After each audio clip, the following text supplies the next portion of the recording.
what are the potential military and geopolitical implications of Israel's first strike on the Sana'a International Airport, in addition to obviously the port and a cement factory? How might this affect regional stability, and why the targeting of civilian infrastructure?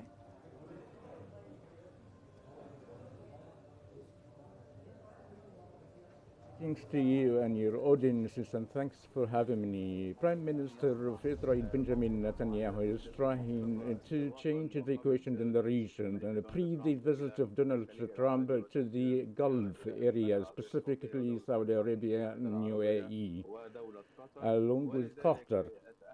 Therefore, Netanyahu had the approval of USA to join the American military actions that started for the last 2 months and joined lately by Britain. And the news seen that Israel is before trilateral aggressions against Yemen. Benjamin Netanyahu, Israel, is trying to show himself that he is the strongest man who is capable to retaliate the hits by the Houthis targeting Ben Gurion Airport, by targeting the Sana'a Airport. The game is mainly a part of the American-Iranian talks in Muscat, Geneva, and Rome.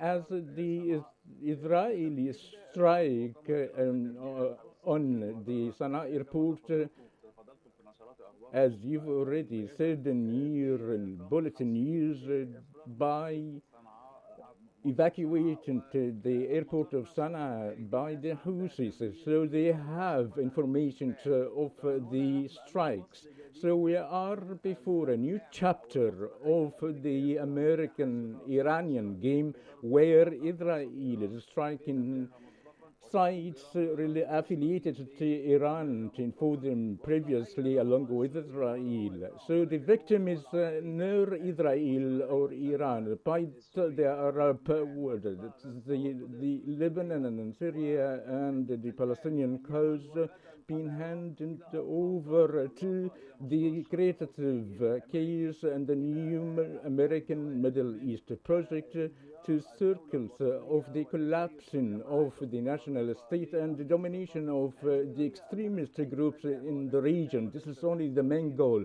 So not the game is between Israel and Iran, or all what we see is an American arrangement of to continue the decrease in the Middle East and the continuation of non-establishment of the national armies and states, and not to let the people to invest in Yemen, as it is a very rich that has the natural and human resources.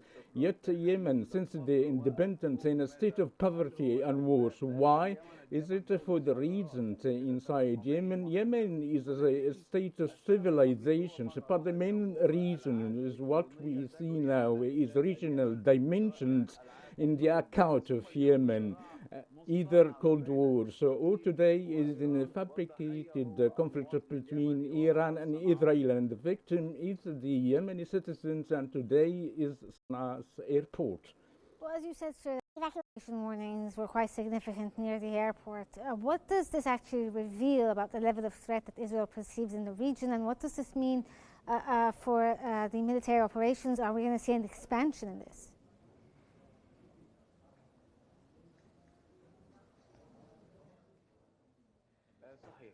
Truly, Israel, as you've already started in your introduction, is pursued to invent in new regional equations, and before the visit of Trump to the region, supposedly Trump in his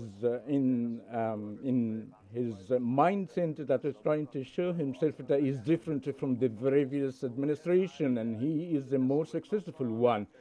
He pursued to show himself that he's a peacemaker in the regions, and therefore he's effortlessly Trump will pursue to the end of the line in the Middle East for the offensive in Gaza, along with the detainees file of Israelis captives in the hands of Hamas, and Netanyahu is specifically racing the time before this visit, as the end of the war means the end of Netanyahu.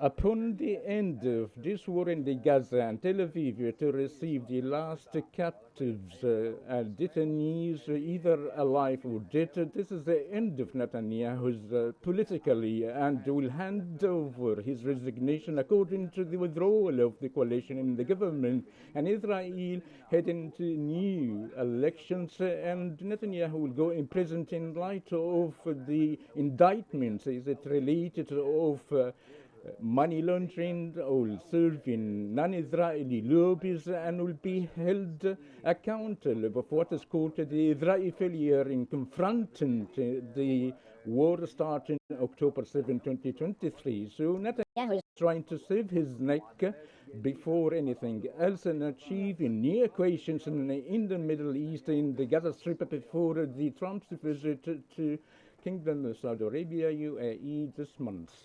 Well, sir, since you brought up, the other Arab countries, how can this military strike on the airport influence Israel's relationship with neighboring Arab states and the broader international community in general?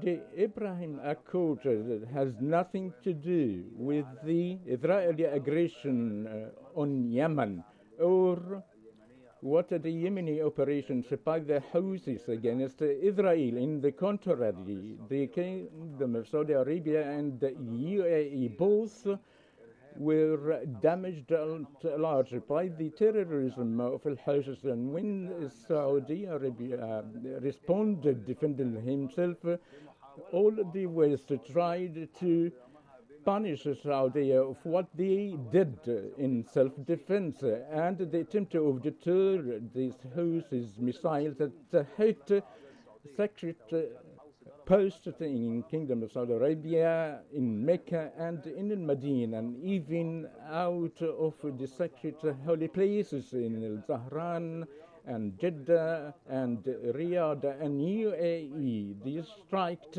Abu Dhabi, and the purpose is absolute Iranian desire to hit the oil purses and the port of Ali in UAE. This is the goals of Houthis, is absolutely Iranian goal. Unfortunately, the Iranian agenda and the Houthis never gain but artificial, but only they get now the aggression by Israel, America, and Britain. So the Israeli-Arab relations away of the strikes that's taken place in Yemen, lacking of coordination, and Israel is moving unilaterally, and the damaged Arab countries are trying nobly to prevent such aggression and trying to in reaching for a ceasefire, as these countries have the enough political awareness as what's happening now is fooling a specific organization in Yemen, but it might lead to the scattered Yemen and lead to the 1,000-nurse Yemeni scenario, or to spread the chaos that could create a terrorist organization in Yemen in the surface through the dissemination of the military operation inside Yemen. Well, sir, earlier you had spoken about, the court troubles that Netanyahu is facing, and a bit about the military objectives of the Israelis. How might this attack fit into the broader military objectives in the region, and what are the potential consequences for future diplomatic negotiations and ceasefire efforts? Do you think this is a way to avoid continuing to discuss a ceasefire?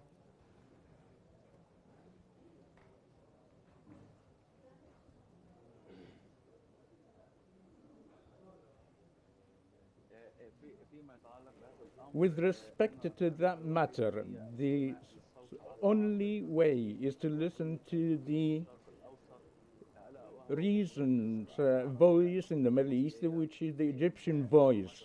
Through Egyptian efforts to end the chaos in the region, that is going to ultimately prevail. Even if they try to confront Egyptian efforts in mediation, all these parties later on will return once again to achieve what Egypt talked about. Egypt only pursue the interests of the region, the calm in the region, and along with the economic interests in the region. So what's taking place right now is disruptive to all the efforts of the relevant parties in the Middle East. So there is no other choice but the Egyptian vision in reaching a ceasefire not only in Gaza Strip but in Yemen, Lebanon, and Syria. And in